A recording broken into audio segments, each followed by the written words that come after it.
Je suis un joueur et j'entends souvent dire que les jeux vidéo rendent idiots, violents et que c'est une drogue. Je ne suis pas tout à fait d'accord et je voudrais nuancer.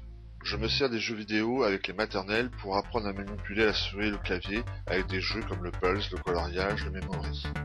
Il n'y a rien de violent, c'est même souvent un prolongement de ce qui est fait en classe avec les jeux classiques. Ça développe un aspect visuel et une association entre le mouvement de la souris et l'affichage à l'écran.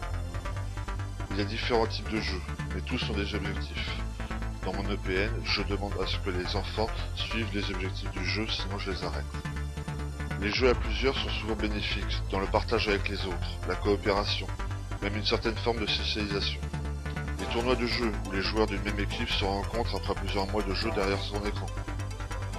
Je pense que beaucoup de jeux permettent de développer la réflexion, la recherche, l'imagination, et même un aspect humain. Le temps de jeu, je ne suis pas un bon exemple, j'y passe des heures. Après j'en suis conscient, et je fais des pauses, j'ai d'autres activités en dehors. Il faut entretenir la relation avec sa famille, respecter les moments des repas. On ne voit pas le temps passer, mais il faut se donner des limites.